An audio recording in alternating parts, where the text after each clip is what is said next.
Good morning. बोल दो फिर एक बार। जय माता दी। Online good morning. Radhe Radhe. तुमने मुझे मिस किया सही में है। कितने कौन पहली बार पढ़ोगे? पहली बार? अच्छा, कुछ ही हो, बाकी सब मुझसे वाकिफ़ हो, है ना? हाँ, चेहरे तो याद आ गए सबके। पढ़ोगे पहली बार? अच्छा हाँ, एसएम तो पहली बार। ये बढ़िया था।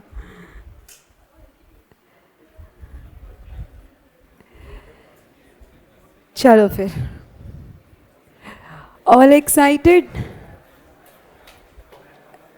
Good morning online, good morning. चलो जी सुने, ग्रुप 2 का पहला सब्जेक्ट शुरू कर रहे हो। अभी और तो नहीं कोई किया ना? शुभ शुरुआत। चलो, तो ग्रुप 2 की पहली सब्जेक्ट की शुरुआत। ग्रुप 2 का वैसे तो ये पेपर नंबर 6 है, 6 का भी पार्ट बी। पहले आपको पता है क्या, 4 पेपर्स होते थे ग्रुप 1 में भी। सुनो ना, अभी मेरी मधुरवाणी सुनो। अब आप अपनी नहीं, अभी आपको सारी पुरानी बातें याद आएंगी, ठीक है? तो अभी मेरी मधुरवाणी सुनो सब। पहले ओल्ड कोर्स में 4 पेपर्स होते थे, अब रह गए हैं कितने? 3। और पहले ओल्ड कोर्स में जो इकोनॉमिक्स और फाइनेंस होता था, वो मैं आपको अब फाउंडेशन में पहले ही पढ़ा चुकी थी, वॉल्यूम 2 मैक्रो वाला। ये भी बात याद आई होगी, मैंने आपसे शेयर किया था। तो हमारा जो पुराना कोर्स था उसमें पहले होता था इकोनॉमिक्स फॉर फाइनेंस, जो कि अब चला गया है फाउंडेशन में, और वहाँ से बीसी की हट चुका है, बिजनेस एंड कमर्शियल नॉलेज हट चुका था। आप नए कोर्स के ही स्टूडेंट्स थे। उसके बाद जब ईएफएफ हटा दिया गया तो नया सब्जेक्ट इंट्रोड्यूस हुआ उसकी जगह, स्ट्रैटेजिक मैनेजमेंट का। ये पेपर आता है paper number 6। Paper number 6A रहता है आपका एफएम का, फाइनेंशियल मैनेजमेंट, जो नागेंद्र सर पढ़ाएंगे, ये आपको पता है।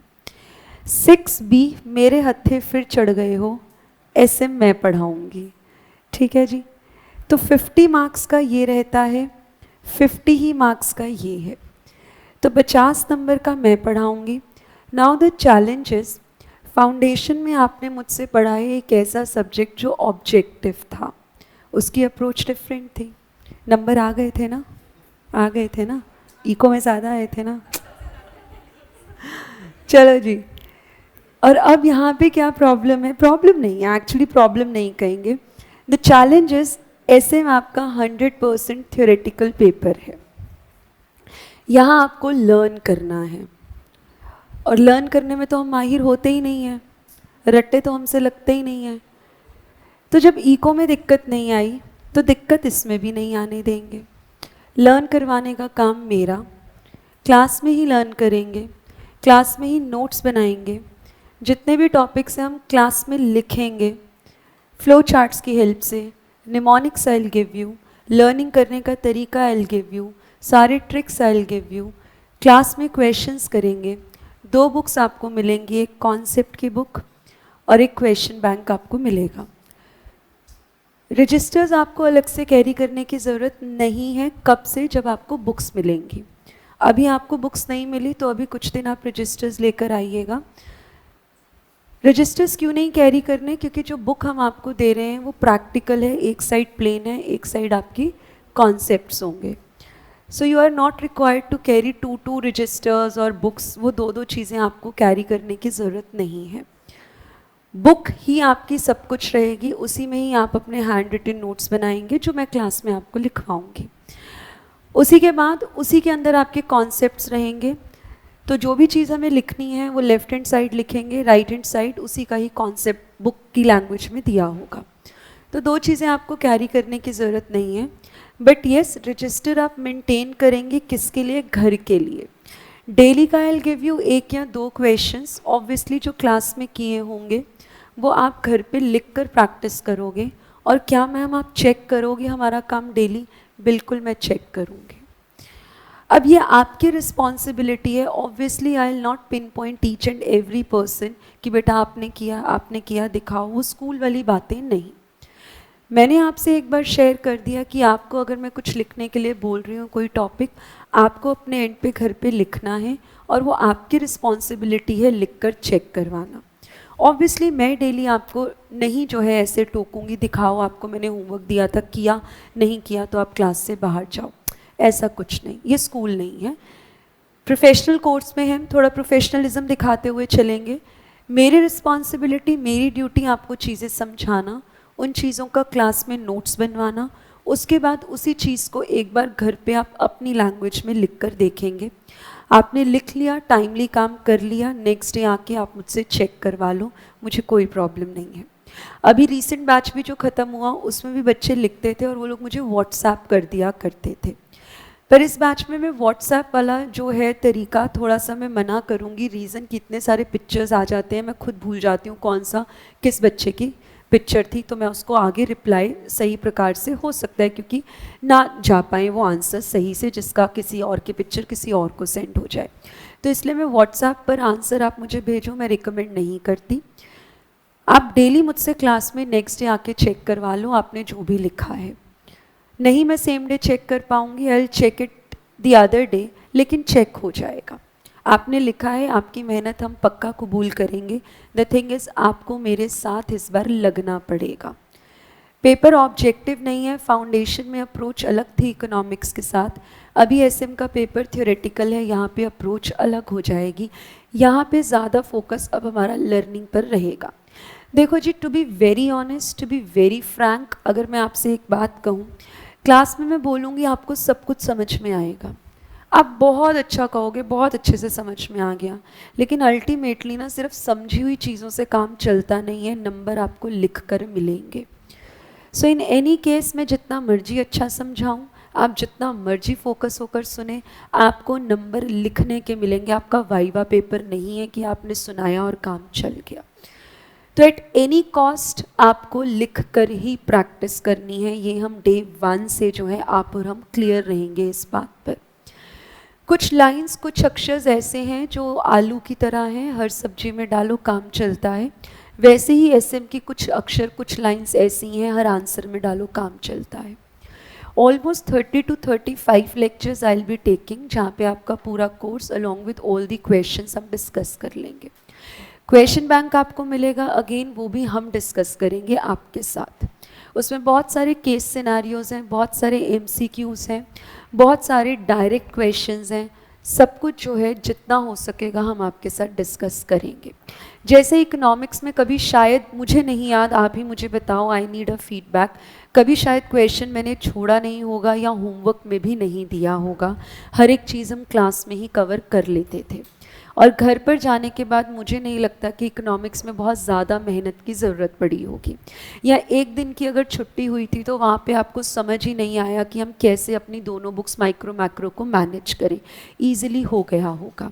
उसका रीज़न क्या था? रीज़न ये नहीं कि मैंने पढ़ाया, उसका रीज़न ये कि आपने पढ़ा, आपने वो हर एक गाइडलाइन को फॉलो किया, आपने सारे टेस्ट दिए, जो मैंने समझाया आप उसके हिसाब से चले। यहाँ पर भी it has to be both ways. मैं पढ़ाऊँगी आप पढ़ोगे, मैं समझाऊँगी आप समझोगे, मैं लिखवाऊँगी आप लिखोगे, मैं होमवर्क दूँगी आप होमवर्क करोगे और मैं चेक करूँगी। ये हम दोनों की तरफ से रहेगा, तभी जो है बेटा ये थ्योरी पेपर पर पकड़ आएगी।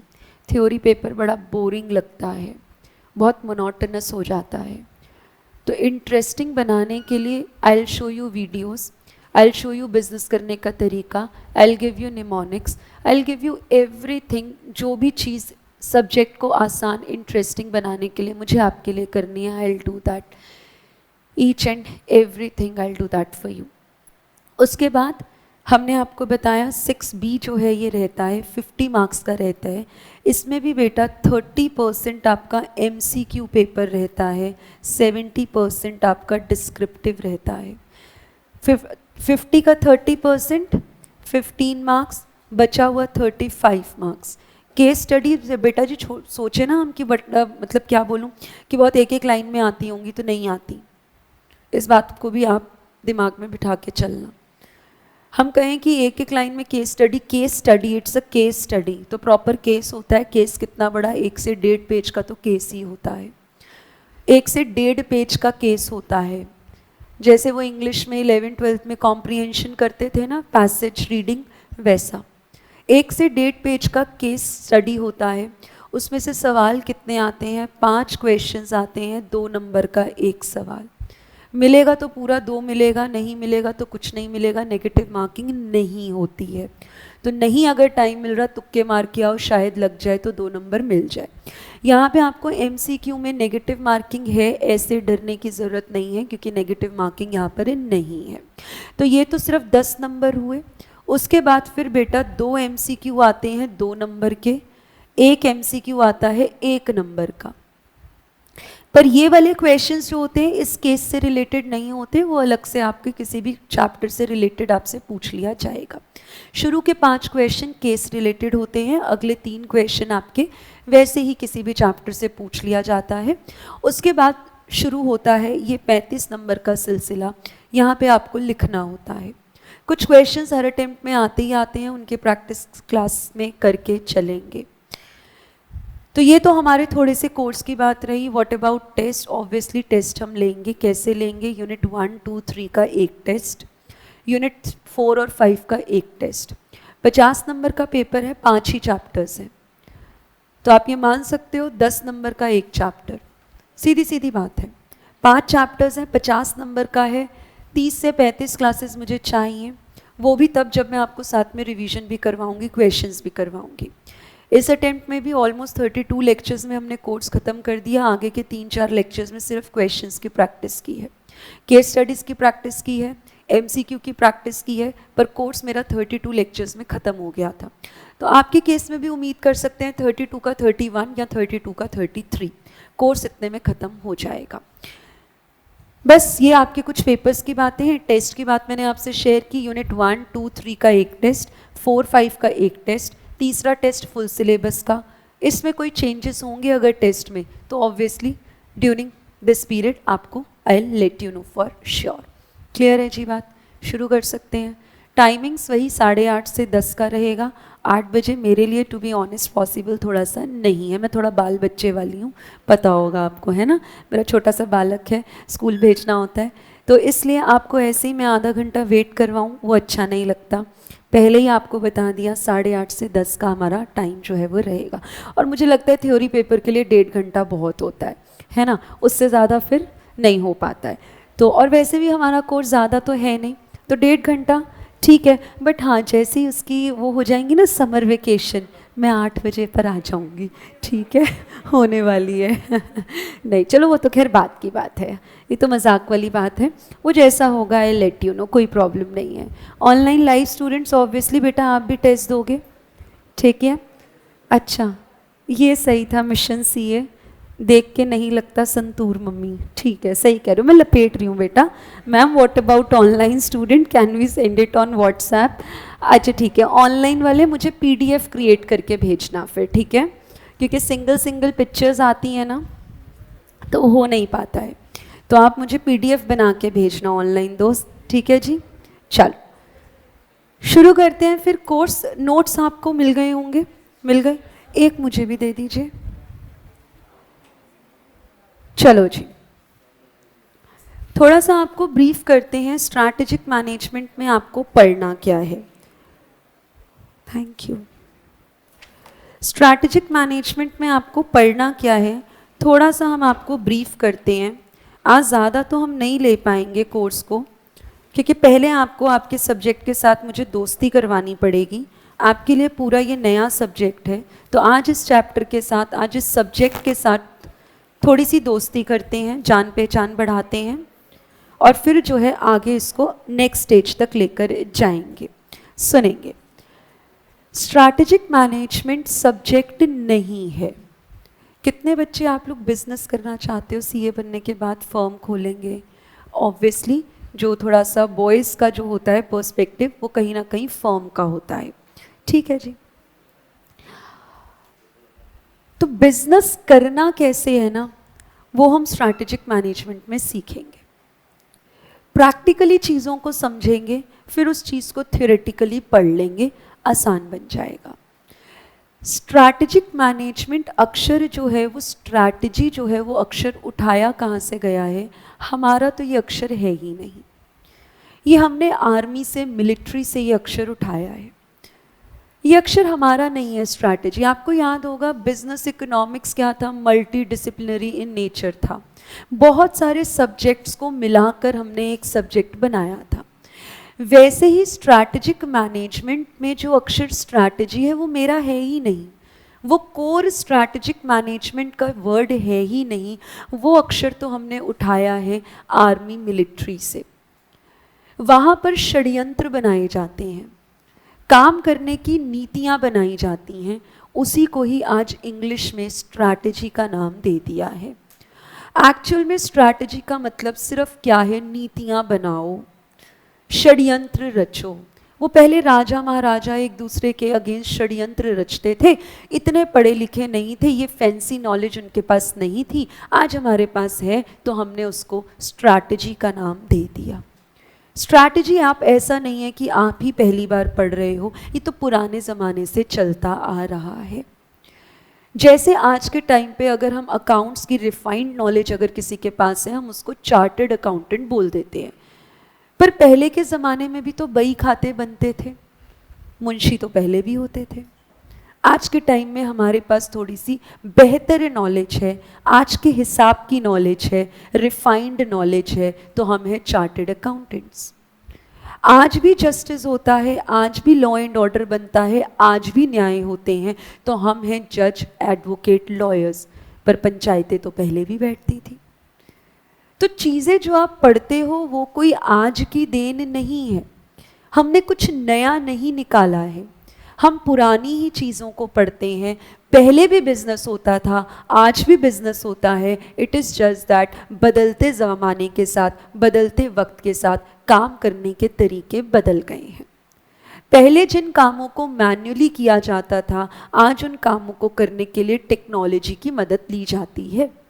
और आज से आगे आने वाला ज़माना और बदलता हुआ दिख रहा है, आर्टिफिशियल इंटेलिजेंस का समय आ रहा है। तो काम आज भी हो रहा है, पहले भी होता था, जब एआई आ जाएगा काम तब भी होगा। तो ना आप कुछ नया सीख रहे हो, ना मैं कुछ नया सिखा रही हूँ। इट इज़ जस्ट दैट हमको काम करना आता था, हमको नॉलेज भी है, पर उनको हम एक फैंसी वर्ड में क्या बोलते हैं, अपने कोर्स का जो नाम है स्ट्रैटेजिक मैनेजमेंट, उसकी लैंग्वेज में उन चीज़ों को क्या बोलते हैं, बस हमको तो वो सीखना है। काम करना हमें आता है। बिजनेस अभी आपने अपने एंड पे नहीं किया, पर पेरेंट्स, फादर अगर बिजनेस में इन्वॉल्व हैं, देखा तो है, काम करते तो देखा है। आपको ये तो पता होगा कि अगर हम बिजनेस करते हैं तो बिजनेस किस लिए करते हैं? प्रॉफिट्स अर्न करने के लिए। अगर हमको फिक्स्ड प्रॉफिट्स ही मिले, फिक्स्ड अर्निंग्स ही हो, तो भैया फिर तो नौकरी कर लो, बिजनेस क्यों करना है? एक अक्षर आता है इन्फ्लेशन। हम कहते हैं इन्फ्लेशन अच्छी बात नहीं है। इन्फ्लेशन का मतलब प्राइसेस का बढ़ना।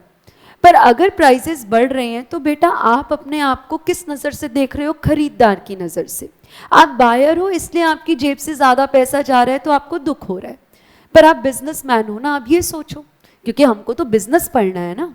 आप बिजनेसमैन हो, आप सोचो आपके परदादा ने भी वो चीज़ 10 रुपये पे बेची, पापा ने भी 10 रुपये पे बेची, आप भी 10 पे बेच रहे हो, आगे आने वाली आपकी जनरेशन भी 10 रुपये पे बेच रही है। तो बिजनेस करने का मोटिवेशन कहाँ गया? क्यों करोगे आप बिजनेस? आप कहोगे कि भैया फिर तो अच्छा है कि हम लोग नौकरी कर लें, अगर फिक्स्ड इनकम ही अर्न करनी है तो काहे को बिजनेस करें? तो इन्फ्लेशन अच्छा होता है, पर हमने आज तक सोचा किसकी नज़र से? सिर्फ और सिर्फ बायर की नज़र से, कि हमारी जेब से पैसा ज़्यादा जा रहा है, हमें दुख हो रहा है।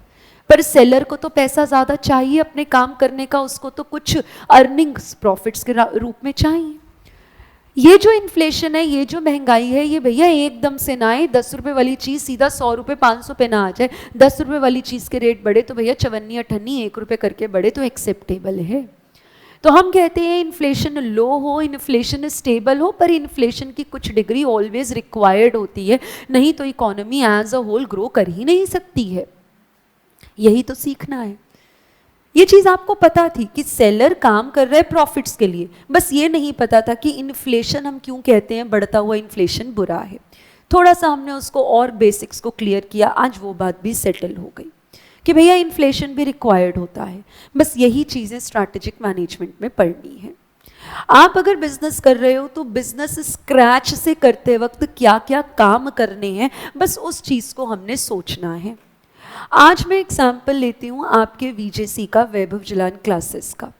ये हम बिजनेस करेंगे और इस बिजनेस से समझेंगे पूरा स्ट्रैटेजिक मैनेजमेंट का बिजनेस मॉडल कहलाता क्या है। सबसे पहले क्या, स्ट्रैटेजिक मैनेजमेंट के फादर कौन है? आइगोर एनसॉफ। इग्नोर नहीं करना, आइगोर, ठीक है। कई लोग ना इसको इग्नोर बोल देते हैं, पता नहीं चलता है, कोई बात नहीं, नादान बच्चे नादान दिल, चलेगा। आइगोर एनसॉफ फादर हैं स्ट्रैटेजिक मैनेजमेंट के। अरे वो जैसे पापा जी लर्न किए थे इकोनॉमिक्स के एडम स्मिथ, आज स्ट्रैटेजिक मैनेजमेंट के पापा जी कौन है? आइगोर एनसॉफ। काम खत्म। ये बात ना बुक में नहीं लिखी, कोई बात नहीं, आप लिख के आना, नंबर मिलेंगे, सुनेंगे आगे। अब हुआ क्या, आइगोर एनसॉफ ने स्ट्रैटेजिक मैनेजमेंट के बहुत सारे तरीके दिए हैं, काम करने के बिजनेस के मॉडल्स दिए हैं, हमको पढ़ने भी हैं। पर हमारा स्ट्रैटेजिक मैनेजमेंट का एक प्रोसेस होता है, यानी कि स्ट्रैटेजीज कैसे बनती हैं उसका एक प्रोसेस होता है। वो प्रोसेस देने वाले अंकल जी का नाम है फ्रेड आर डेविड। मेरी पुरानी लैंग्वेज याद आ रही होगी तुमको, फ्रेड आर डेविड। तो ये कौन है? ये हमारे स्ट्रैटेजी बना रहे हैं, कौन सी? स्ट्रैटेजिक मैनेजमेंट मॉडल दे रहे हैं। अब सोच के देखना बेटा, आप जो हो ना, आप बिजनेस कर रहे हो, आप मुझे बताओ सिर्फ सोचने से बिजनेस हो जाएगा या कुछ करना पड़ेगा? कुछ तो करना पड़ेगा, कुछ करना पड़ेगा। हमें क्या क्या करना पड़ता है? सबसे पहले बेटा जी हम कहते हैं, देखो आपको पता होगा अगर आप इंटरव्यू क्रैक करते हो ना, तो सामने से पहला सवाल आता है, where do you see yourself after 5 years। ये बहुत कॉमन क्वेश्चन है इंटरव्यू का। आप आर्टिकलशिप के लिए भी इंटरव्यूज क्रैक करोगे, आपसे पूछेंगे where do you see yourself after 5 years। तो यहाँ पर यही हम बिजनेस करने से पहले खुद से पूछ रहे हैं। आज मैं सोच रही हूँ क्या कि मैं एक कोचिंग इंस्टीट्यूट खोलूंगी जिसमें मैं सीए कोचिंग जो है वो प्रोवाइड करूंगी। तो सीए कोचिंग अगर मैं प्रोवाइड करूंगी, ये मैं बिजनेस करना चाह रही हूँ, तो मैं खुद को आगे आने वाले 5 साल 10 सालों में कहाँ देख रही हूँ? मैं दिल्ली का टॉप मोस्ट इंस्टीट्यूट बनना चाहती हूँ। मैं दिल्ली का टॉप मोस्ट इंस्टीट्यूट बनना चाहती हूँ और उसके आगे अगले 10 साल में मैं नॉर्थ इंडिया का टॉप इंस्टीट्यूट बनना चाहती हूँ। उसके और आगे मैं पूरी इंडिया का टॉप इंस्टीट्यूट बनना चाहती हूँ। और उसके आगे का क्या सोचा, नेपाल और दुबई में भी तो हमारे पेपर्स कंडक्ट होते हैं, हम तो इंटरनेशनल ब्रांचेस भी खोलेंगे, जो कि वीजेसी ने कर रखा है। तो हम क्या कह रहे हैं, हम आपको बोल रहे हैं, हम अपना बिजनेस जब कर रहे हैं, शुरुआत कर रहे हैं, हम अपने बिजनेस को आगे कितनी दूर तक हम अपने आप को देख सकते हैं, हम अपने आप को आज से बहुत साल बाद कहाँ देखते हैं, इसको बेटा विजन बोला जाता है। आप आज इस स्टेज पे बैठ के अपने आप को अगले 2 से 2.5-3 साल में अपने नाम के आगे सीए लगता हुआ देख रहे हो, ये आपका विजन है, ये आपका विजन है। तो बिजनेस करने से पहले सबसे पहले डिसाइड होता है विजन। मैं पूरे आपको चैप्टर्स बता रही हूं जो हमने पढ़ना है, 5 चैप्टर्स, एक बार समरी दे रही हूं। तो हम क्या कहते हैं, हम अपने बिजनेस को आज से 5 साल बाद कहाँ देखना चाहते हैं, वो मेरा दूरदर्शी होता है विजन।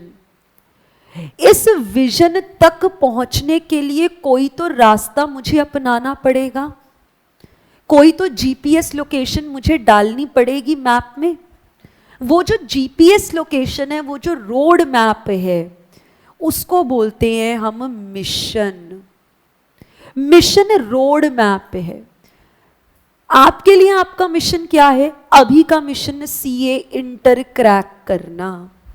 अगला मिशन आपके लिए आर्टिकलशिप करना। अगला मिशन आपके लिए फाइनल क्लियर करना। ये जब मिशन पूरे हो गए तो आपका विजन आपको मिल गया ना। तो विजन दूर की सोच, उस दूर रास्ते तक पहुंचने के लिए कौन सा जीपीएस लोकेशन रोड मैप चाहिए, दैट इज माय मिशन। ये डिसाइड किया जाता है बाय वैभव सर। मैं क्यों ऐसा नाम लिख रही हूं डायरेक्टली, अच्छा वाला नाम जो हमारा स्ट्रैटेजिक मैनेजमेंट जिस अक्षर का इस्तेमाल करता है वो नाम अभी मैंने क्यों नहीं लिखा, क्योंकि मुझे आपको बेसिक्स बताने हैं। तो विजन और मिशन डिसाइड करेंगे हमारे वैभव सर। बोलेंगे हम इनको क्या, ये मेरा कॉरपोरेट लेवल है, टॉप मोस्ट लेवल है। अगर मैं रिलायंस की बात करूं तो हमारे वो गुज्जू भाई, कौन, अंबानी जी, उनकी वाइफ, उनके बच्चे, ये सब कॉरपोरेट लेवल है। ये सब कॉरपोरेट लेवल है जो करता धरता है। ये विजन मिशन डिसाइड करेंगे कि आज अगर मुझे लेटेस्ट से टेलीकॉम इंडस्ट्री में, जियो आज स्टैब्लिश नहीं है, तो मुझे टेलीकॉम इंडस्ट्री में जाना है या नहीं जाना, ये रिलायंस के एम्प्लॉइज तय नहीं करेंगे, ये उनका बोर्ड ऑफ डायरेक्टर्स तय करेंगे। कॉरपोरेट लेवल बताएगा।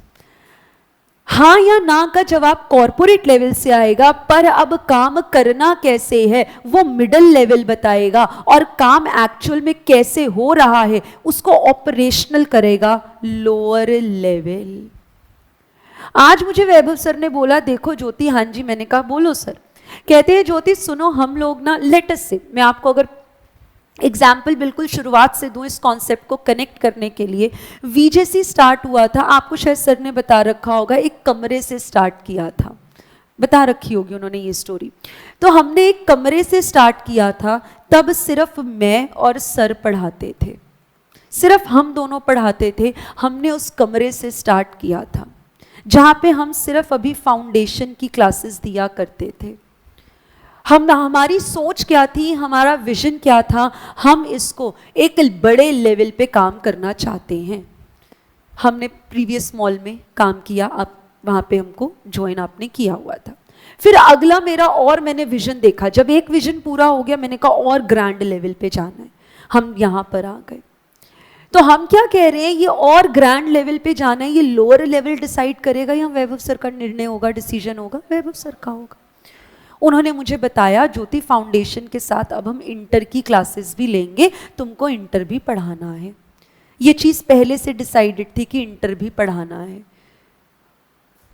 इंटर भी पढ़ाना है और तुमको एसएम पढ़ाना है। ठीक है जी, अब आप मुझे ये बताओ, ये कॉरपोरेट लेवल, ये मिडिल लेवल, ये कॉरपोरेट लेवल, ये मिडिल लेवल, इंटर पढ़ाना है या नहीं पढ़ाना, इसमें मेरा से नहीं है, मेरा से नहीं है, ये सर का डिसीजन है।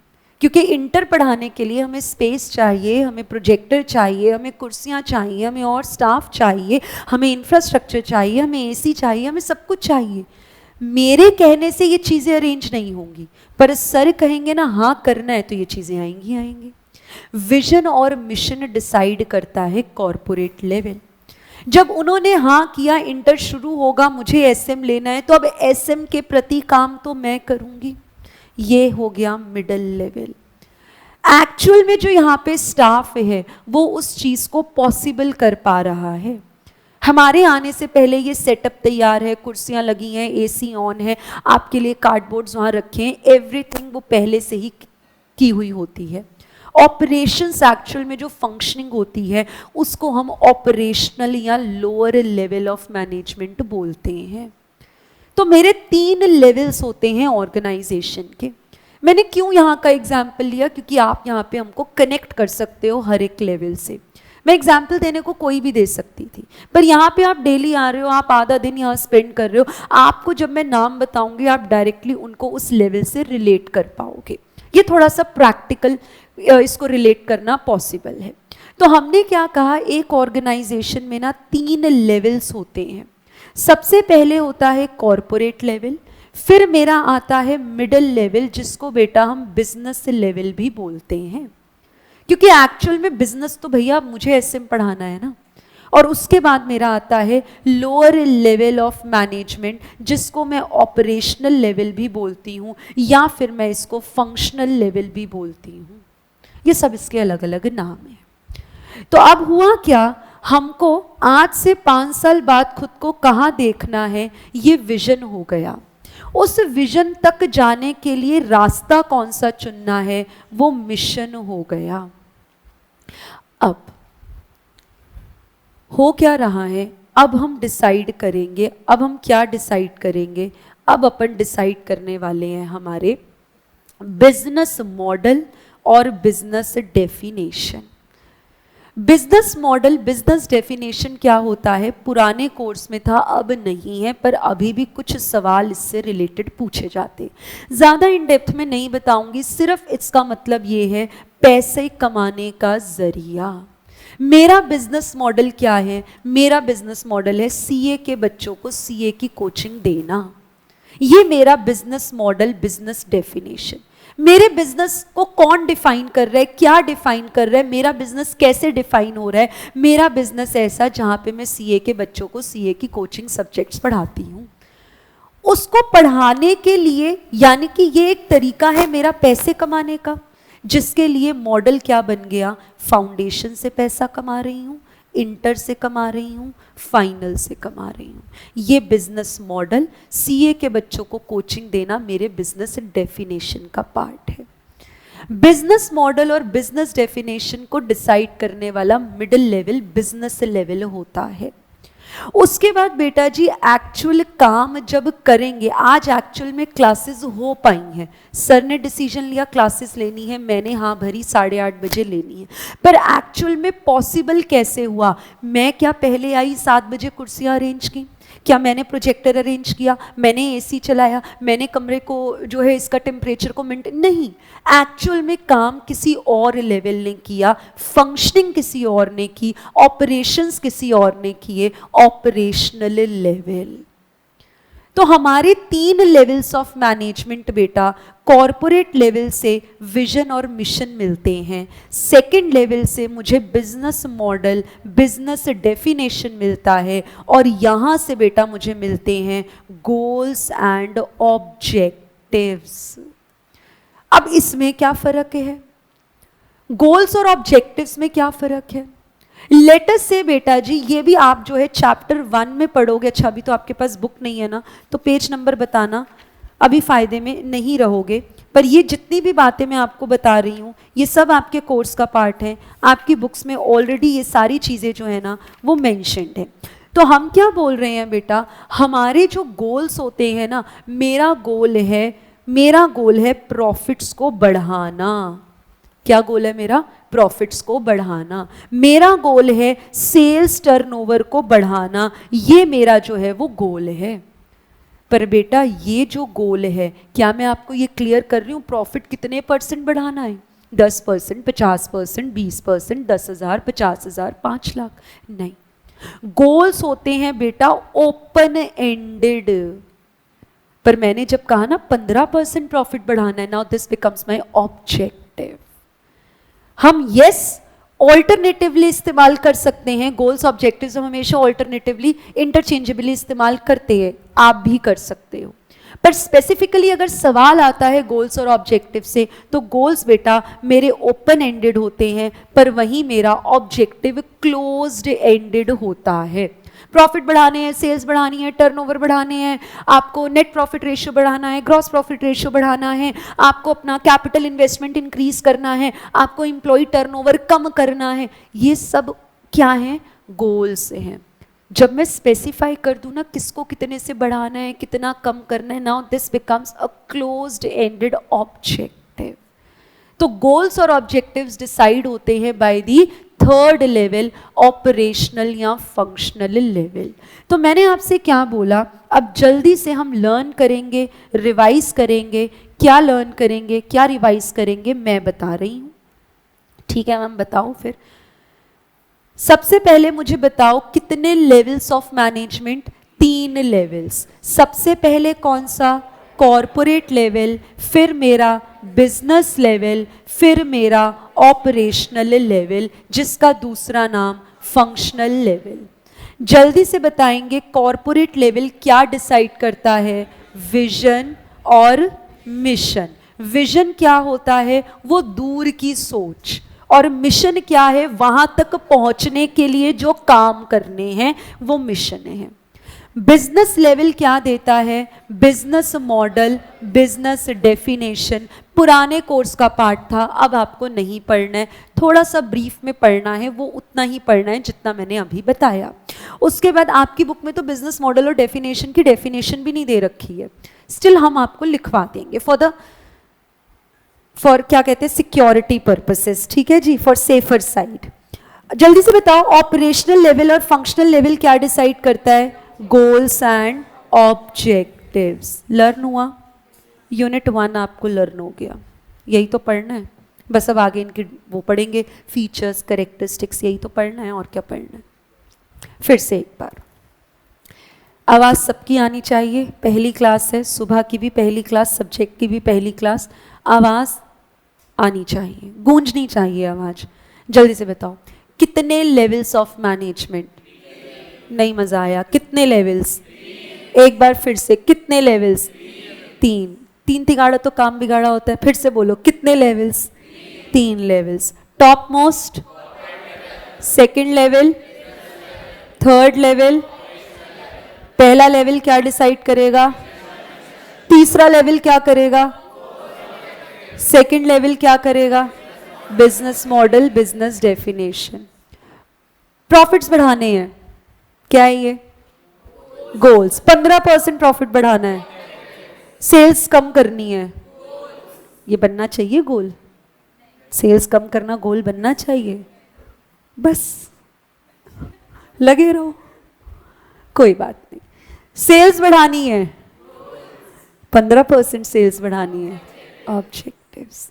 तो सबसे पहले बेटा जी, अगर मैं स्ट्रैटेजिक मैनेजमेंट मॉडल की बात करूं, स्ट्रैटेजिक मैनेजमेंट मॉडल की अगर मैं बात करूं, सबसे पहले बनते हैं development of vision, mission, business definition, business model, goals, objectives. लिखेंगे ये सब। ये कहाँ पढ़ेंगे बेटा? ये आप पढ़ोगे यूनिट 1 में, ये यूनिट 1 है आपका, ठीक है जी। नेक्स्ट आगे चेक करेंगे। जब ये काम मेरा हो गया, अब हम क्या करेंगे? ध्यान से सुनेंगे। अब हम क्या करेंगे, सुनिएगा। अब मुझे अपने एनवायरनमेंट को स्कैन करना है। मैंने ये तो कह दिया कि मुझे सीए कोचिंग स्टार्ट करनी है, उसके अंदर मुझे इंटर, फाइनल, फाउंडेशन सब पढ़ाना है, मुझे कौन से सब्जेक्ट्स पढ़ाने हैं मैंने ये भी डिसाइड कर लिया। पर भैया चेक तो कर लो, पढ़ाने की ताकत है?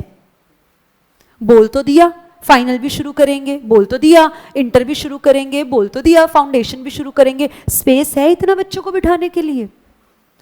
इतने प्रोजेक्टर्स हैं, इतना स्टाफ है, इतना एरिया है, इतने एसी हैं, इतने पंखे हैं, इतनी कुर्सियां हैं?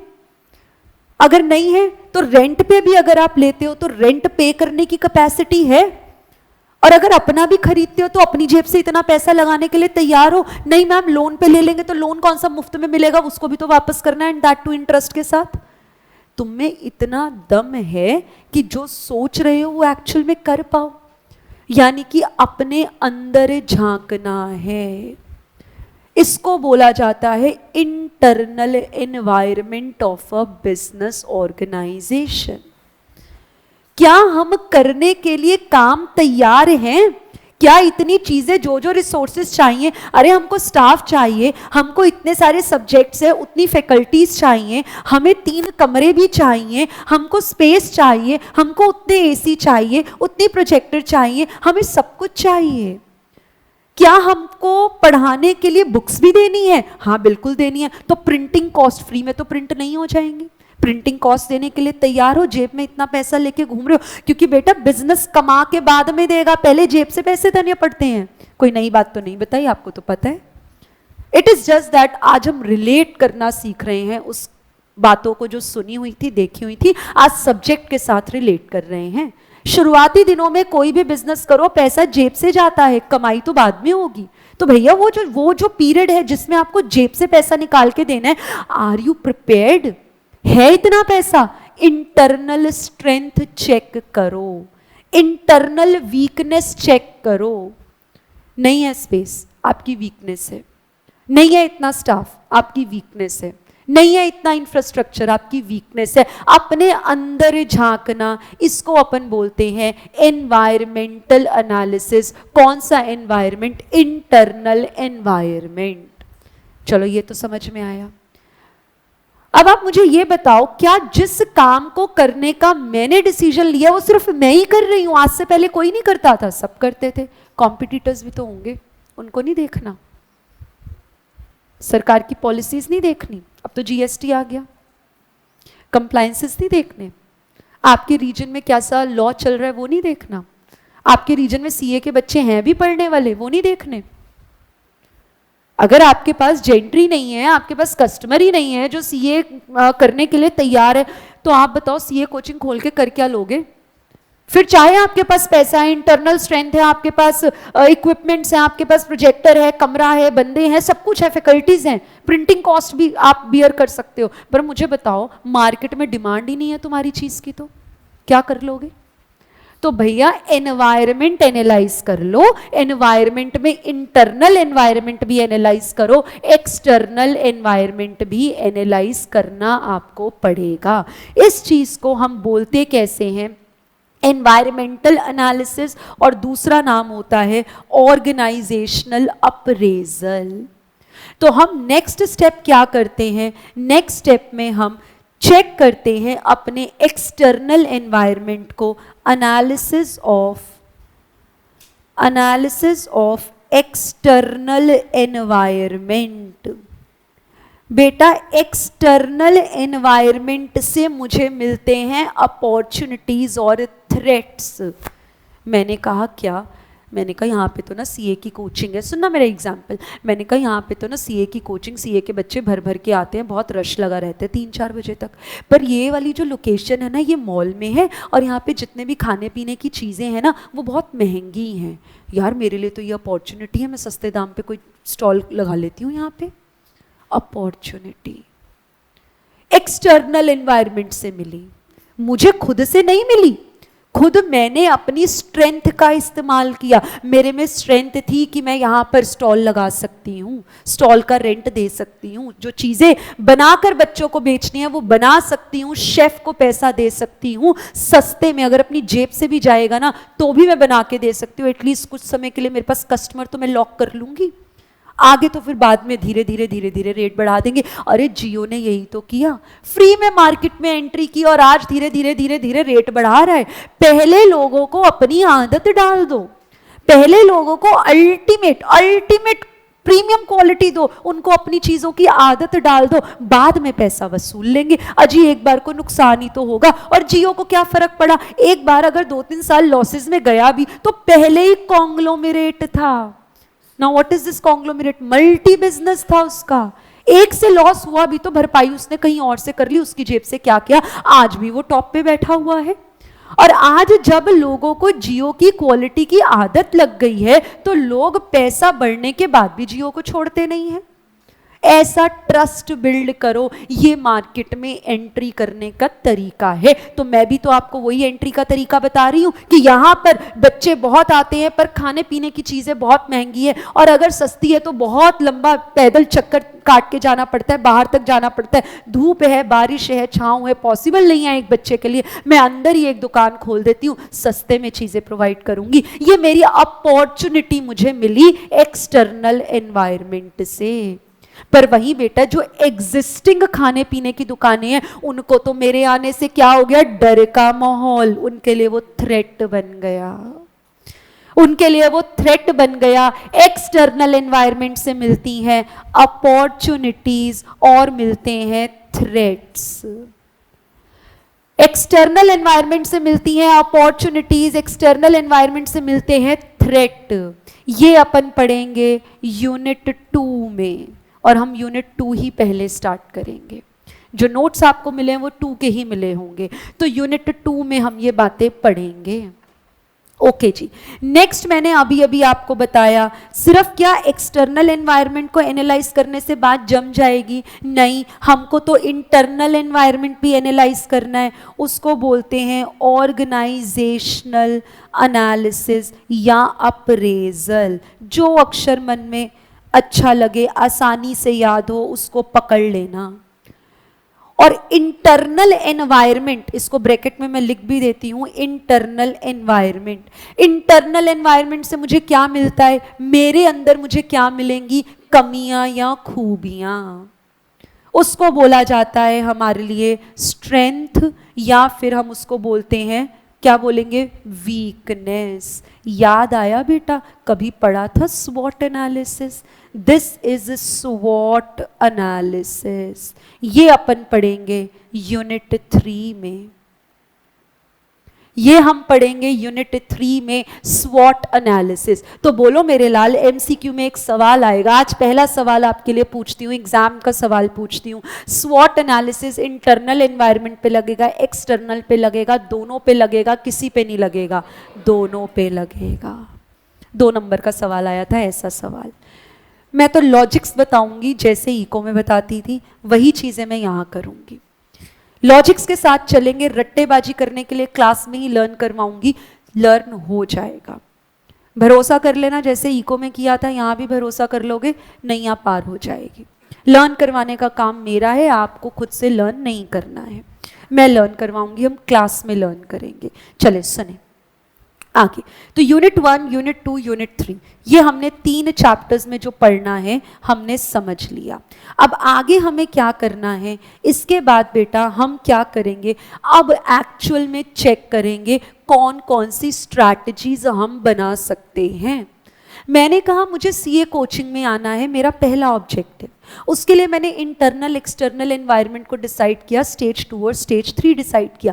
अब मैं ना स्ट्रैटेजी बनाऊंगी। स्ट्रैटेजी, यार मैं ऑनलाइन पढ़ाऊं, ऑफलाइन पढ़ाऊं, ऑनलाइन ऑफलाइन पढ़ाऊं, फाउंडेशन ऑफलाइन पढ़ाऊं, इंटर ऑनलाइन पढ़ा लेती हूँ। फाइनल तो पक्का ऑनलाइन ही सही रहेगा क्योंकि बच्चा आर्टिकलशिप कर रहा होता है, आएगा नहीं क्लास में। तो एक काम करती हूँ, मैं ना चेक करती हूँ कि मेरा क्या कॉम्बो सही लग रहा है, कौन सा मेरी स्ट्रैटेजी जो है वो सही लग रही है। यार फाउंडेशन का बच्चा ना 12th का होता है, उसको तो स्कूल की आदत होती है, तो वो तो घर के माहौल में नहीं पढ़ पाएगा, और बच्चे भी ज़्यादा होते हैं, तो इट इज़ बेटर कि हम ना फाउंडेशन की नीड्स को ना ऑफलाइन केटर करें। स्ट्रैटेजी बना रही हूँ मैं, काम करने का तरीका ही तो बना रही हूँ, षड्यंत्र ही तो बना रही हूँ यार। पर अब क्या, बच्चे एब्सेंट भी तो होते हैं। अच्छा कुछ बच्चे तो ना सीयूईटी के रिजल्ट का भी वेट करेंगे, और सीए में पढ़ना है या नहीं वो तो उनके लिए डाइसी हो जाएगा। अच्छा फिर उनसे पहले तो मैं क्लासेस शुरू कर लूँगी, तो फिर उनका तो कोर्स रह जाएगा। अच्छा एक काम करती हूँ, मैं फाउंडेशन को ना ऑनलाइन ऑफलाइन दोनों में कर देती हूँ।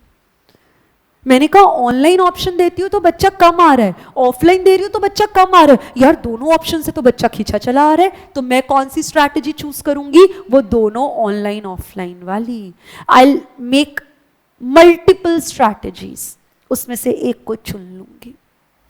यार इंटर भी पढ़ाना है, इंटर में ग्रुप 1 ग्रुप 2 चेक करती हूँ ज़रा, ग्रुप 1 में ज़्यादा बच्चा बैठ रहा है, ग्रुप 2 में बैठ रहा है, बच्चे सिंगल करके देते हैं ग्रुप, दोनों ग्रुप करके देते हैं, कौन सी अटेम्प्ट में दे रहे हैं, कितना बच्चा पास हुआ है, मार्केट में मैं क्या कर रही हूँ? मैं स्ट्रैटेजीज डेवलप करने की कोशिश कर रही हूँ। मैं अलग अलग तरीके अपनाने की कोशिश कर रही हूँ जिससे मैं पैसा कमा सकती हूँ। मैं अलग अलग स्ट्रैटेजीज बना रही हूं। यानी कि बेटा जी अब मैं करूंगी जेनरेट या डेवलप, क्या करूंगी? Strategies, develop multiple strategies. Multiple strategies मैं जो हूं अब उसको मल्टीपल स्ट्रैटेजीज जनरेट करूंगी, और उसमें से चूज करूंगी कौन सी? वन बेस्ट स्ट्रैटेजी जो मेरे प्रॉफिट्स को भी बढ़ाए, साथ साथ कॉस्ट को भी कम कर दे, उस स्ट्रैटेजी को मैं चूज करूंगी। ये हम पढ़ेंगे यूनिट 4 में। पूरा चैप्टर इसी से रिलेटेड है, कौन सी स्ट्रैटेजी लगाई जाती है, कौन सी स्ट्रैटेजी लगाई जाती है। आज आप एग्जाम्पल लो नैनो का, टाटा की नैनो का। बेटा टाटा खुद बर्बाद नहीं हुआ टाटा, उसका एक प्रोडक्ट नहीं चल पाया, उसका एक प्रोडक्ट नहीं चल पाया, पूरा टाटास का बिजनेस तो अच्छा खासा चल ही रहा है। तो अब मैं डिसाइड करूंगी यार ये जो नैनो है इसको मैं पूरा बंद कर दूं या मैं इसको थोड़ा सा चेंज करने की कोशिश करूं, इसकी क्वालिटी को, इसके डिज़ाइन को चेंज करने की कोशिश करूं। अच्छा इस रेंज में और कौन कौन सी गाड़ियां आ जाती हैं, उनमें क्या क्वालिटी है जिसमें मेरी कमी रह गई। मैं क्या कर रही हूं, अपने उस बिजनेस को जो डिक्लाइनिंग स्टेज पर है उसको रिवाइव करने के तरीके ढूंढ रही हूं। This is known as turn around strategy. तो ये तो हम करते हैं, कोई भी अगर बिजनेस डूब रहा है बेटा उसमें इतना इन्वेस्टमेंट लगा होता है कि अगर एक बार लॉसेस हो भी गए ना तो हम ताले बंद करके घर नहीं बैठ जाते। आप लोग भी बिजनेस करते हो, अगर 1-2 महीने 3-4 महीने 1 साल 2 साल लॉसेस अगर हो भी जाते हैं कॉन्टिन्यूसली तो ताले बंद करके घर नहीं बैठ जाते, हम आखिरी उम्मीद तक टिके रहते हैं, कभी तो हमारे बिजनेस में प्रॉफिट्स दिखेंगे। अजी इतना हैवी इन्वेस्टमेंट कर रखा है, तुम कैसे उसको बर्बाद कर दोगे? तुमने इतनी मशीनरी लगा रखी है, इतना रॉ मटेरियल पड़ा है, स्टॉक में इतना सारा सामान पड़ा है, ऐसे कैसे तुम बंद कर दोगे? हमेशा बिजनेस, मरते हुए बिजनेस को, खत्म होते हुए डिक्लाइनिंग बिजनेस को पहले रिवाइव करने की कोशिश की जाती है। टर्न अराउंड स्ट्रैटेजी, स्ट्रैटेजी ऐसी बनाओ कि टेबल्स टर्न हो जाएं, लॉसेस जहां दिख रहे थे वो अब प्रॉफिट्स में कन्वर्ट करने की कोशिश करते हैं, पर वो भी नहीं कामयाब हुई। अब तो बिजनेस बंद करना ही पड़ेगा ना, कितने दिन तक हम, कितने दिन तक जो है दिल का दर्द लेके बैठे रहेंगे? तो बंद तो करना पड़ेगा बिजनेस। अब बिजनेस को बंद करना, आप क्या बोलोगे? बिजनेस को हम बंद कर रहे हैं, स्ट्रैटेजिक मैनेजमेंट क्या बोलता है? डाइवेस्ट कर रहे हैं, खत्म बात। इन्वेस्ट इज इन्वेस्टमेंट करना, डाइवेस्ट इज पैसा निकाल लेना, इन्वेस्ट इज पैसा डालना, इन्वेस्ट, डाइवेस्ट इज डला हुआ पैसा निकाल लेना, डाइवेस्ट, बिजनेस बंद कर दो। पता हमें सब कुछ है, बस वो अच्छे अच्छे वर्ड स्ट्रैटेजिक मैनेजमेंट क्या अक्षर इस्तेमाल करता है उससे हम वाकिफ नहीं है, हमको वही तो समझना है। तो हम ये काम यूनिट 4 में करेंगे। अब बेटा जो एक स्ट्रैटेजी आपने चुन ली उसको क्या बेटा, उसकी शक्ल डेली देखें, सजा के फ्रेम करके रख लें। हाँ, प्रॉपर्टी के कागज थोड़ी ना है, ऑब्वियसली प्रॉपर्टी के कागज तो नहीं है। स्ट्रैटेजी को इंप्लीमेंट करो, इंप्लीमेंट दी चोजन स्ट्रैटेजी, स्ट्रैटेजी को इंप्लीमेंट करो, इंप्लीमेंट दी चोजन स्ट्रैटेजी, ये काम अब आपको करना जो है वो पड़ेगा। अच्छा स्ट्रैटेजी लगा ली बेटा, आपको क्या लगता है स्ट्रैटेजी अगर आपने कोई लगाई, काम करने का कोई तरीका डिसाइड किया, तो वो काम करने का तरीका आपका बिल्कुल जिस सोच से आपने लगाया था आपका चल जाए? बिजनेस अनसक्सेसफुल भी तो होते हैं। मैंने बोला कि ये सब्जेक्ट मैं शुरू करूंगी, मेरा पढ़ाना अच्छा नहीं लगा तो स्ट्रैटेजी तो काम नहीं करी। हमने कहा हम ये काम करेंगे, मेरा वो काम नहीं चला, स्ट्रैटेजी तो काम नहीं करी। तो बेटा जी स्ट्रैटेजी काम करी या नहीं करी कैसे पता लगेगा? बच्चों का फीडबैक लूंगी मैं, बेटा तुमको मेरा पढ़ाया हुआ पसंद आया? बोलो पसंद आया, बोलो पसंद आया, फीडबैक ले रही हूं। अब बोलो नहीं पसंद आया, बोलना नहीं है, बोल के दिखाओ। मतलब मैं ऐसा मैं मतलब मानते हुए भी ना डर लग रहा है, पर सोच लो। अब मुझे बताओ बेटा, तो क्या वो स्ट्रैटेजी में कोई कमी अगर रह गई तो उस कमी को मुझको दूर करना पड़ेगा या वैसे ही चलती रहूं? किसी ने बोला कि मैम आप ना ये चीज़ ऐसे पढ़ाओ तो ज़्यादा बढ़िया है, तो बस उसकी बात को सुन लूं या मुझे उस बात के ऊपर लागू खुद में चेंजेस लाने पड़ेंगे? बस इसको बेटा इंग्लिश में लिख लो, क्या? Evaluation and control system and implement control system. मैंने आपको पढ़ा दिया, आपको समझ में आया या नहीं आया, इस चीज का फीडबैक मैंने लिया। कैसे? एक वर्बल फीडबैक लिया, आपसे डायरेक्टली पूछा। दूसरा फीडबैक कैसे मिल जाएगा मुझे आपका? जब मैं टेस्ट लूंगी, नंबर आ गए तो बढ़िया। लो हंस रहे हो तुम लोग। तो मैं आपको सिर्फ तरीके बता रही हूँ, ऐसे हम चेक करते हैं। अच्छा फिर मुझे पता चला कि भैया नहीं, मज़ा नहीं आया, टेस्ट में नंबर सही नहीं आए, नाउ मुझे कंट्रोल सिस्टम लगाना पड़ेगा, आपकी परफॉर्मेंस को कंट्रोल करना पड़ेगा। ऑलरेडी गिरी हुई परफॉर्मेंस है और ना गिर जाए, कंट्रोल करके रखना पड़ेगा। मैं बार बार रिवीजन क्लासेस लूंगी, मैं बार बार एमसीक्यू केस स्टडीज की प्रैक्टिस करवाऊंगी। बस बेटा यही आपको पढ़ना है यूनिट 5 में। 50 नंबर का डे 1 में खत्म हो गया। ठीक है जी। ये जो मॉडल है, ये मॉडल कहलाता है बेटा strategic management model. Strategic management model ये दिया किसने है? फ्रेड आर डेविड ने। ये मॉडल दिया है फ्रेड आर डेविड ने। नाम लर्न आपको करने हैं। ये आपको सेम जो मैंने बनाया है ना बेटा, अभी आपके पास बुक नहीं है पर आप देख लो, अगर देख पाओ तो मिल जाएंगी बुक्स। ये आपके यूनिट 5 में बना हुआ है, ये आपके यूनिट 5 में बना हुआ है। पर जो चीज़ वहाँ लिखी है हम ना लिखें तो भैया पाप मुझे ही चढ़ेगा, क्योंकि बुक में लिखी हुई बातें तो हमको पता है दिल तक उतरती नहीं है। खुद से जब लिखेंगे तो दिमाग में घुसेगा, तब याद होगा, तब पेपर में जाके लिखने लायक बनोगे। ऑब्वियसली जो चीज़ें बुक में लिखी हैं उसकी हम क्लास में लिख के प्रैक्टिस करेंगे। लर्न आपको करना है मेरे साथ। फटाफट से लर्न करेंगे, जल्दी से मुझे बताएंगे, ध्यान यहाँ पर देंगे। सुनिएगा ध्यान से, हम क्या बोल रहे हैं ध्यान से सुनेंगे। सबसे पहले मुझे जवाब दो, एक ऑर्गेनाइजेशन के कितने लेवल्स ऑफ मैनेजमेंट? 3। देखो पूरी आवाज सबकी आनी चाहिए। कितने? 3। पहला लेवल, दूसरा बिजनेस लेवल, तीसरा ऑपरेशनल लेवल। पहला लेवल क्या बनाएगा? विजन और मिशन। वो दूर की सोच क्या? विजन। वहां तक पहुंचने के लिए क्या? मिशन। सेकंड लेवल क्या बनाएगा? Business model, business definition. तीसरा लेवल क्या बनाएगा? Goals and objectives. इनमें से ओपन एंडेड कौन होता है? गोल्स। क्लोज्ड एंडेड कौन होता है? ऑब्जेक्टिव्स। मुझे सेल्स बढ़ानी है, गोल। मुझे सेल्स 1 करोड़ बढ़ानी है, ऑब्जेक्टिव्स। आगे चलेंगे। स्ट्रैटेजिक बिजनेस मॉडल किसने दिया? फ्रेड आर डेविड ने। कितने स्टेप्स में बटा हुआ है?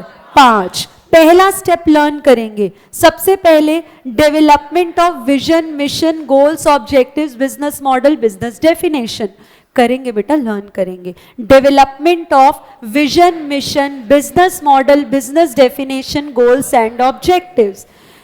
Analysis of external environment, analysis of internal environment. Creation, generation, development of multiple strategies and choosing the best strategy.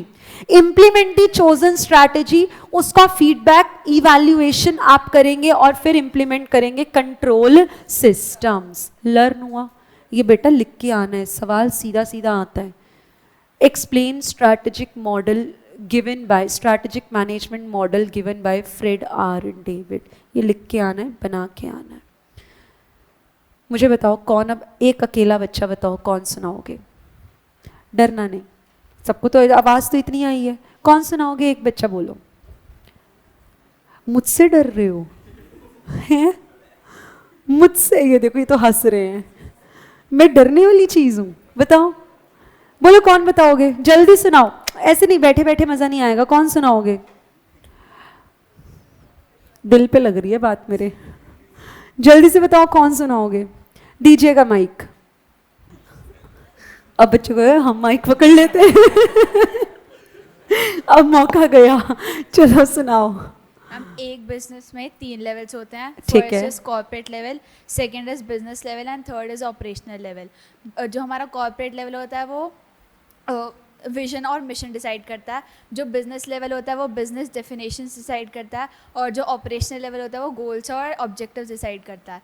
और जो कॉर्पोरेट लेवल होता है, विजन जो दूर की सोच होती है, और जो उसके लिए पाथ डिसाइड करता है वो मिशन होता है।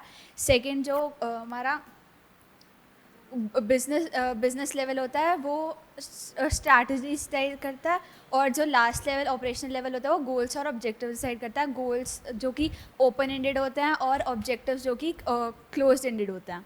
नेक्स्ट जो स्ट्रैटेजिक मैनेजमेंट मॉडल है, first is development of business decisions, business definitions, goals, objectives and vision and mission. Vision mission सबसे पहले बोलना, ठीक है? आगे। Okay. Second is analysis of external environment. Third is analysis of internal environment. External से क्या मिलता है? Threats and opportunities. और इंटरनल से? Internal से strategies मिलती हैं. स्ट्रेंथ। Strength और and weakness. वीकनेस। आगे। Then third is generate multiple strategies ये and fourth है। choose the best one. And last is implement the best strategy, और उसमें आपको feedback, evaluation and control system develop करना। किसने दिया ये मॉडल? फ्रेड आर डेविड ने। और स्ट्रैटेजिक मैनेजमेंट के पापा जी? एक चीज लर्न नहीं कर, इग्नोर नहीं। Ego answer, I got Igor answer. एंस ऑफ। लीजिए, कौन सी? तालियां तो बजा दो, कंजूसी नहीं। कौन सी? चल, thank you so much. Done है जी, यहाँ तक की बातें। एक सवाल आपने लर्न कर लिया। अब आगे हमें क्या करना है, जब जब जो जो चैप्टर पढ़ेंगे, विजन की एक डेफिनेशन लर्न करेंगे, मिशन की करेंगे, इस तरीके से हम लर्निंग जो है वो करेंगे। नाउ एक्चुअल में अब हमें पढ़ना क्या है, अब मैं आपके साथ यूनिट 2 जो है थोड़ा सा आपको समझाऊंगी। ये मैंने आपको पूरा ब्रीफ दे दिया, 5 चैप्टर्स में हमें किस चैप्टर में क्या पढ़ना है, ठीक है जी। अब हम काम क्या करेंगे, अब हम बिजनेस एक्चुअल में करना शुरू कर रहे हैं। यूनिट 2 से हम स्टार्ट कर रहे हैं।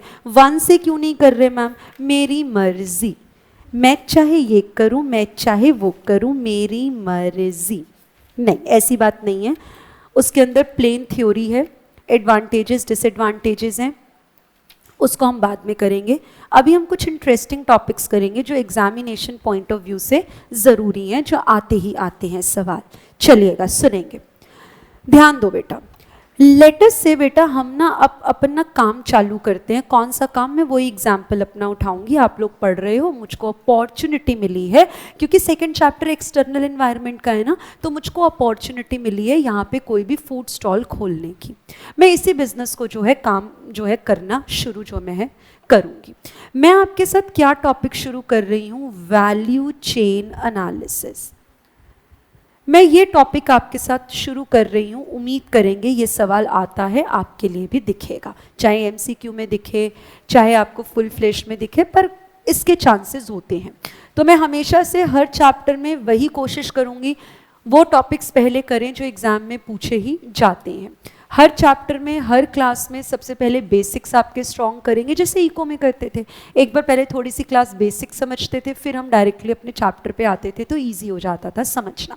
वैल्यू चेन एनालिसिस बेटा, वैल्यू चेन एनालिसिस की अगर मैं बात करूं तो हम क्या बोल रहे हैं कि आप कोई भी प्रोडक्ट प्रोवाइड करोगे तो बेटा प्रोडक्ट का अगर जब भी अक्षर आप पढ़ो कहीं पे प्रोडक्ट का मतलब केवल गुड्स नहीं होता, इसमें सर्विसेज भी आती हैं। हम हमेशा गुड्स एंड सर्विसेज बोलकर चलते हैं, पर कंबाइंड वर्ड उसके लिए हम प्रोडक्ट इस्तेमाल जो है वो कर लेते हैं। तो अगर आप कोई भी प्रोडक्ट बना रहे हो, उसमें जब तक आप वैल्यू ऐड ऑन नहीं करोगे तब तक वो चीज़ बिकेगी नहीं।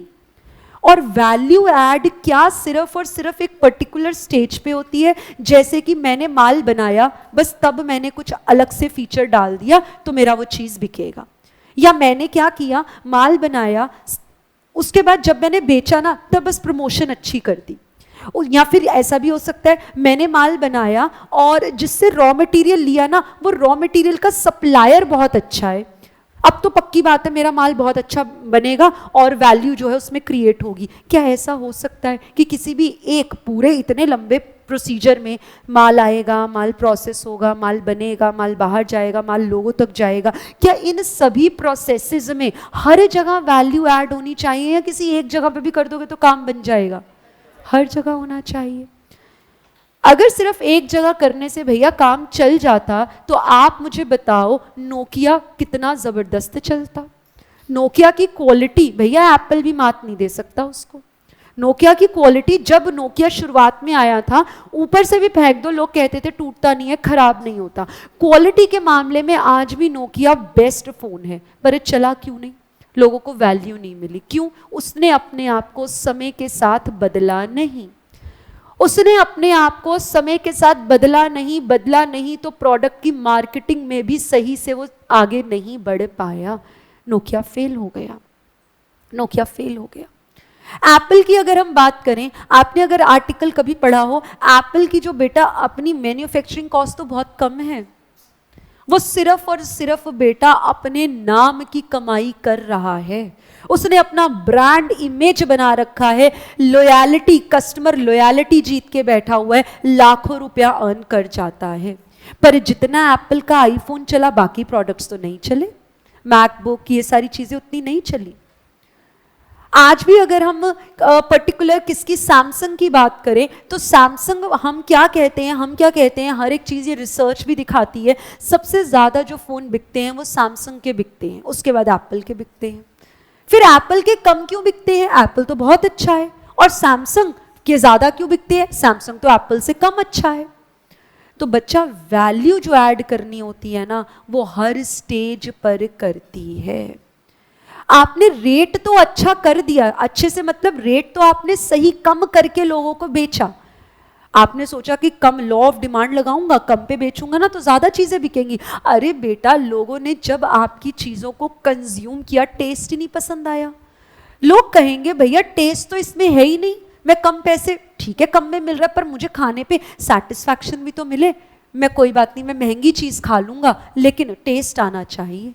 यानी कि वो जो व्यक्ति सस्ते में बेच रहा था वो कामयाब नहीं हो पाया। मार्केटिंग तो बड़ी अच्छी कर दी, सस्ते में तो चीजें बेच दी पर फिर भी नहीं बिक पाई। मूवीज कितनी सारी आती हैं, मूवीज एक गाना भी हिट करवा देता है मूवी को, स्टोरी लाइन कुछ नहीं होती। कुछ मूवीज ऐसी होती हैं पता भी नहीं चलता कब रिलीज हुई हैं, उनका ज्यादा प्रमोशन भी नहीं होता फिर भी बहुत चल जाती हैं। तो बेटा सिर्फ आप चीजों के बनाने पर ध्यान दोगे तभी माल बिकता है, ऐसा नहीं होता। सिर्फ मार्केटिंग पे ध्यान दोगे तभी अच्छा माल बिकेगा, ऐसा नहीं होता।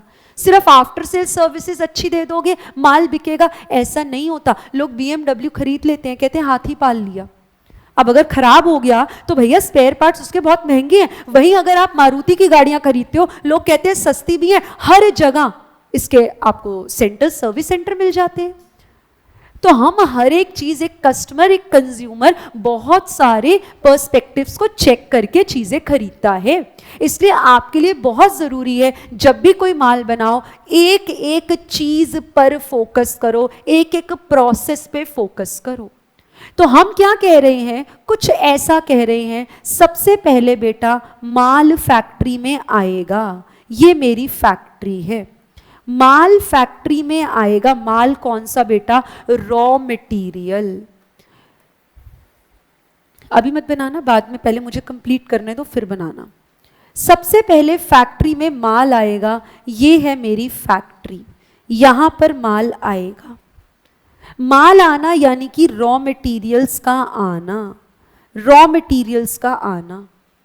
रॉ मटेरियल्स जब आएंगे फैक्ट्री में तो जहां से मैं रॉ मटेरियल मंगवा रही हूं, इसका मतलब होता है बेटा इनबाउंड लॉजिस्टिक्स। माल उतरवा ले छोटू, माल छोटू काउंट कर लियो, सही उतरा है जितने का ऑर्डर दिया था। छोटू माल देख लियो, टूटा तो नहीं है, खराब तो नहीं है, जो खराब है ना वापस भेज दियो।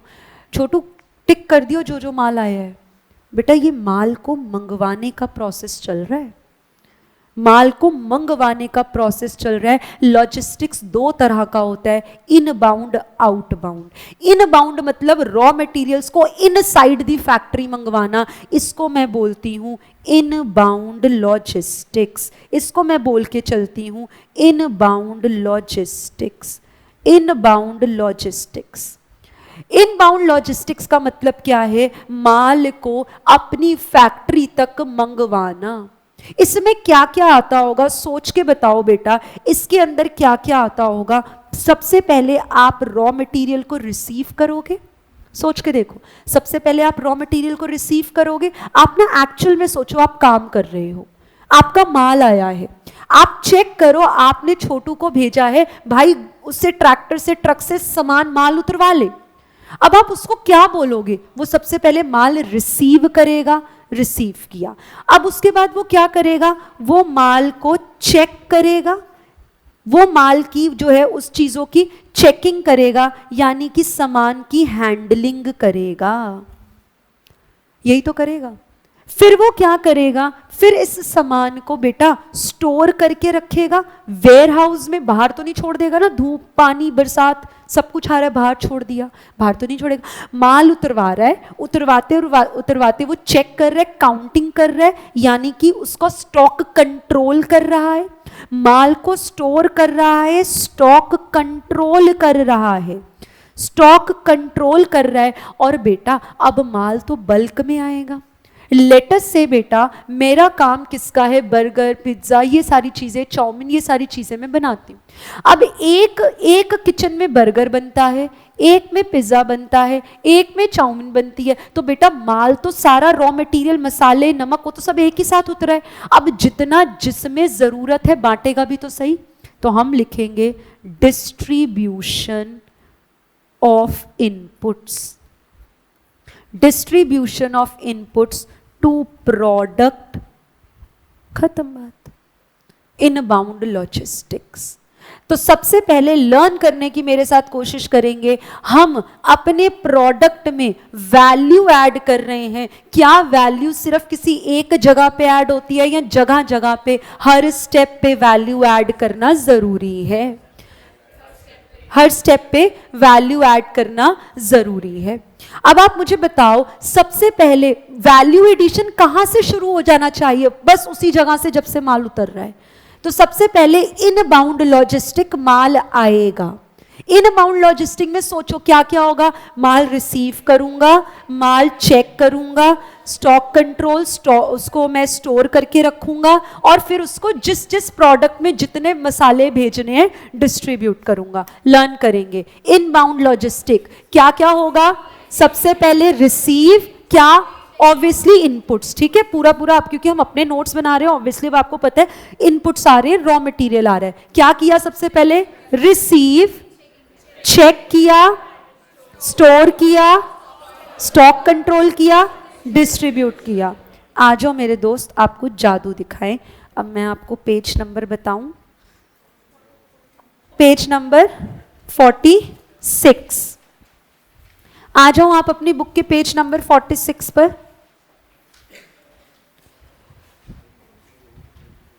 पहला चेक करो इनबाउंड लॉजिस्टिक, तब तक जरा रीड करके देखो।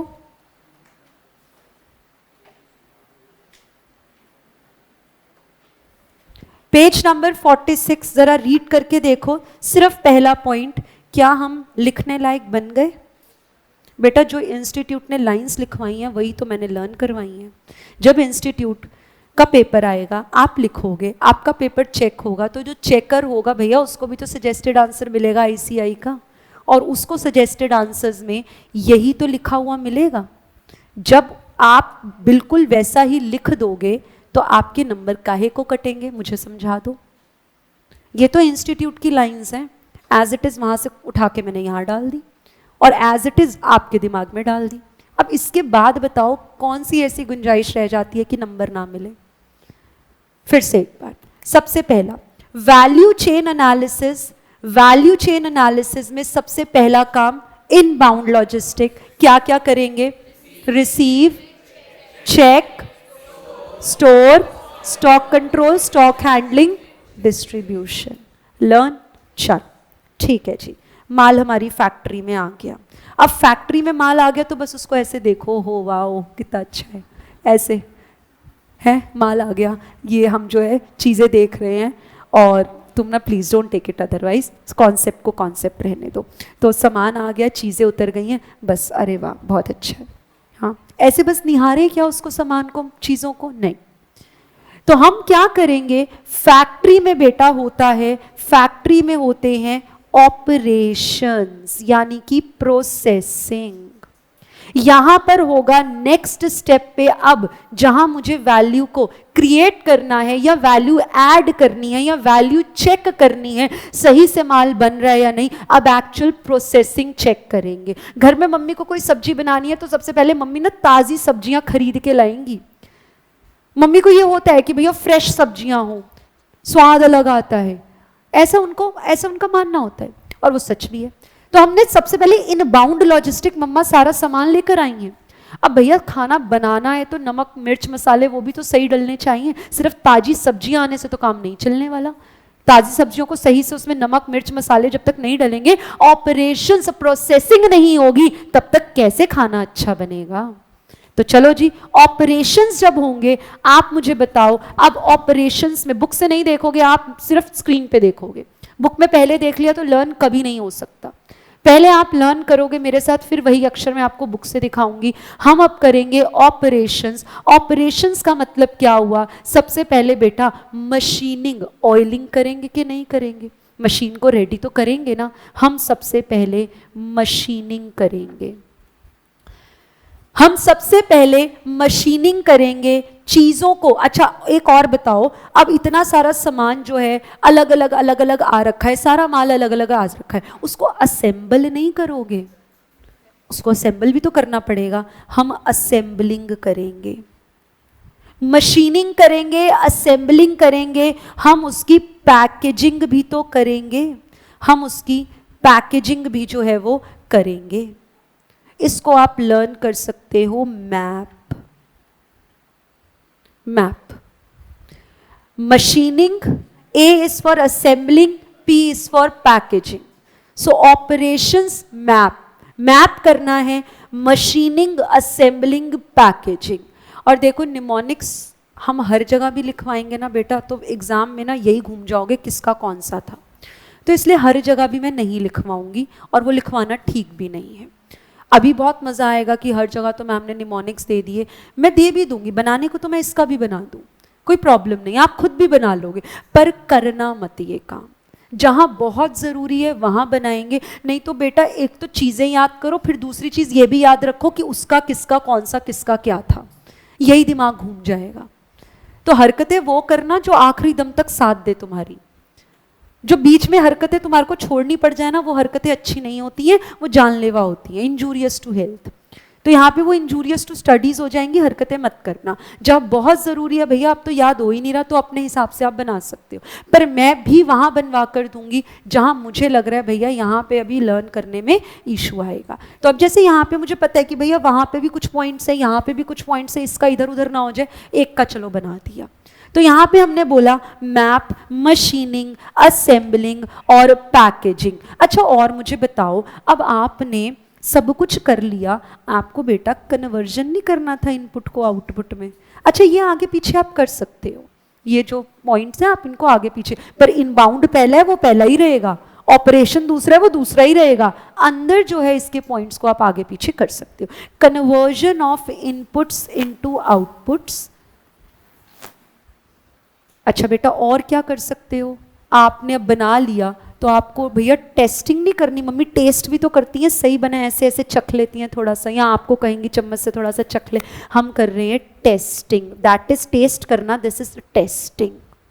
टेस्टिंग खत्म हो गया बेटा। फैक्ट्री में ऑपरेशंस में यही काम तो होंगे। क्या काम होंगे? एक मैप होगा, उसके बाद कन्वर्जन और आपका टेस्टिंग। इनमें से ज़रूरी नहीं है आपको सभी लिखने हैं, 3-4 लर्न करो, आगे एटसेट्रा लिख दो, पर वो 3-4 जो नाम है ना, वो प्लीज़ कोशिश वही करना जो ICI स्टडी मैट में लैंग्वेज दे रहा है, और मैं वही लिखवा रही हूँ। कोशिश पहले सब कुछ लर्न करने की जो यहाँ पे लिखा है, लेकिन उसके बाद 3 से 4 नाम फिर भी लर्न ज़रूर करिएगा, और वो अक्षर वही हो जो ICI का स्टडी मैट आपसे उम्मीद करता है। अभी रिसेंटली एक बच्चे ने मुझसे SM का पेपर उसने निकलवाया होगा इंस्टीट्यूट से, और उसने मुझे शेयर किया, उसको 8 नंबर मिले SM में। हाँ 50 में से नहीं, 35 में से, 35 की बात कर रही हूँ, सिर्फ डिस्क्रिप्टिव की बात कर रही हूँ, 8 या 10 नंबर। अब आप सोच के देखो बेटा, उसने मुझे आंसर, राइटिंग बड़ी अच्छी, मतलब यूजुअली बॉयज़ की अगर मैं बात करूँ राइटिंग उतनी अच्छी नहीं होती है? हाँ तुम लोग दिल पे मत लेना। अब ने एक्चुअली इको में तो MCQ पेपर था, मुझे किसी की भी राइटिंग नहीं पता, अब पता चलेंगे तुम्हारे असली चेहरे। तो एनी हाउ उसकी राइटिंग बड़ी अच्छी, बहुत अच्छा उसने लिखा हुआ, और फिर भी गलत क्यों? इंस्टीट्यूट ना पढ़ ही नहीं रहा है। इंस्टीट्यूट को लाइनें वो चाहिए जो उसके सामने यहाँ लिखी हुई हैं सजेस्टेड में। सजेस्टेड आंसर के कुछ वर्ड्स बेटा आपको चाहिए, और मैंने यही देखा जहाँ जहाँ उसने suggested answers ICI study mat की लैंग्वेज लिखी है वहाँ उसको नंबर मिले हैं। जहाँ उसने हवाबाजी की है, अपनी लैंग्वेज लिखी है, वहाँ पे हवाबाजी उसने भी की है, नंबर नहीं दिए। तो अब देखो checker to checker, paper to paper भी डिफर करता है। मैं सिर्फ SM की बात कर रही हूँ, इसको हर एक थ्योरी सब्जेक्ट में लगाने की बिल्कुल ज़रूरत नहीं है। मैं सिर्फ SM की बात कर रही हूँ क्योंकि उसमें 50 मार्क्स का FM भी होता है, तो वहाँ पे भी अलग चेकिंग एसएम के पेपर की अलग चेकिंग, मैं सिर्फ एसएम की बात कर रही हूँ। काइंडली डू नॉट इसको चिपकाना नहीं इस बात को हर सब्जेक्ट के साथ, चाहे थ्योरी चाहे प्रैक्टिकल, सबका चेकिंग डिफरेंट होता है। क्योंकि मैंने वो वाला पेपर देखा तो ये चीज़ मुझे भी समझ में आ गई कि भैया आईसीआई अगर स्टडी मैट दे रहा है तो उसकी इज्जत तो करनी पड़ेगी। ये वो अक्षर मैंने लिखवा दिए। एक बार फिर से बोल दो। पहला स्टेप इन बाउंड का, अब काम ऑपरेशंस। ऑपरेशंस में बोलो क्या क्या काम होगा? Map, machining, assembly, packaging, conversion of input into outputs, testing. दो याद हुए? चलो ये दो एक बार फिर से अब मैं हाइड कर दूं, चलो कोई बात नहीं, इसको आगे जो है कंप्लीट बाद में करेंगे। फिलहाल मुझे सब कुछ जो मैंने आज पढ़ाया फटाफट से रिवाइज करवा दो, सवाल मेरे जवाब आपके। करें शुरू? पक्का? चलो जल्दी से। स्ट्रैटेजिक मैनेजमेंट के फादर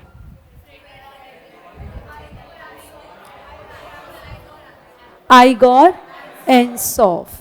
आगे चेक करेंगे कितने लेवल्स ऑफ मैनेजमेंट होते हैं?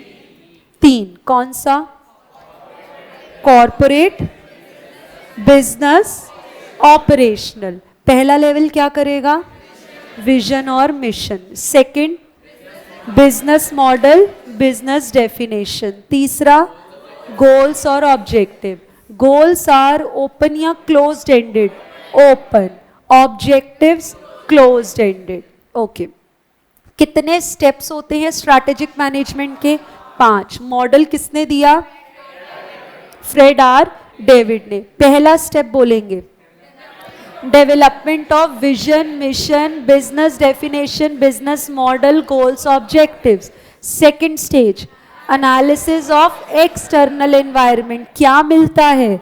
अपॉर्चुनिटीज और थ्रेट्स। तीसरा एनालिसिस ऑफ इंटरनल एनवायरनमेंट। क्या मिलता है? स्ट्रेंथ और वीकनेस। चौथा generation of multiple strategies and choosing one best strategy. Last step, फिर से last step implementation of best strategy. Implementation of best strategy, evaluation, feedback and implementation of control systems. Value chain analysis, पहला stage step inbound logistics. क्या क्या करेंगे? Receive, checking, store, stock control या stock checking, distribution of inputs to products. Second operations क्या होगा? Map, um, machining, assembly, packaging, conversion of input into outputs, testing. Learn हुआ पक्के से? आज सिर्फ पढ़ लेना, एक बार रीड कर लेना। कल जब ये पूरा कर लेंगे प्रोसेस ख़त्म, घर पे एक रजिस्टर मेंटेन कर लो जहाँ पे डेली क्लास का किया हुआ टॉपिक फिर से लिख के प्रैक्टिस करोगे। एक बार क्लास में लिख लिया, एक बार घर पे आप लिखोगे, एक बार टेस्ट में लिखोगे। टेस्ट पता नहीं कितनी बार दोगे, इतनी बार लिखने के बाद भी क्या लर्न नहीं होगा? अब तो नंबर आएंगे, ज़रूर आएंगे। ठीक है, चल तो आज की क्लास फिर यहीं पे ख़त्म करते हैं। Thank you so much, all the best, hope you enjoy today's class, all the very best. ओम नमः शिवाय। ठीक है जी।